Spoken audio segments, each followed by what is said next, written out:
روزہ رکھنا کوئی ضروری نہیں ہے. یہ شب برات کے بات ذرا سمجھ لینا. میں نے پچھلے سال بیان کیا، الگ کیا. مولانا تقی صاحب نے بیان کیا، اس کے بارے میں الگ کیا. مولانا طارق جمیل صاحب نے بیان کیا، الگ کیا. کسی اور مولوی نے، لوگ حیران ہو گئے، ارے چھا کے ملن جو تھا دماغ خراب تھی چکا بابا. مولوی الگ کہہ رہے ہیں، الگ الگ ہر ایک نے کی تقریر یاد کی، ایک کی تقریر دوسرے سے مخالف ہے. مسئلہ ذرا سمجھ لینا. شب برات 15ویں کی رات اور 15ویں کا دن کو روزہ رکھنا یہ اس رات کی سنتوں میں سے نہیں ہے. یہ اس رات کی سنتوں میں سے نہیں ہے کہ روزہ رکھنا سنت ہے، اس میں نہیں. آپ کو روزہ رکھنا ہے تو میں آپ کو طریقہ بتاتا ہوں.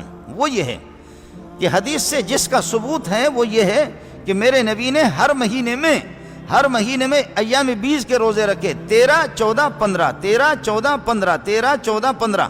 آپ کو روزہ رکھنا ہے تو ایام 20 کی سنت سمجھ کر کے روزہ رکھ لیں. یہ شب برات کی خصوصیت نہیں ہے، یہ شب برات کی سنت نہیں ہے.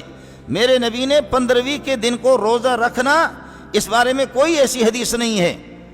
اور اگر حدیث ہے تو مولوی کی بنی ہوئی ہے. لیکن چونکہ آپ میرے بھائی ہیں، آپ کو روزہ رکھنا ہے.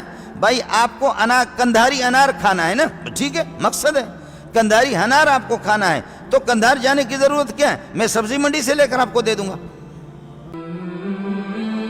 علماء اکرام کے نیو بیانات سننے کے لیے آپ ہمارے فیس بک پیج کو لائک کریں اور ہمارے یوٹیوب چینل کو سبسکرائب کر کے بیل آئیکن پر کلک کیجیے. اپنی نیک دعاؤں اور تمناؤں میں ادارہ سعد نشریات کو یاد رکھیں. شکریہ.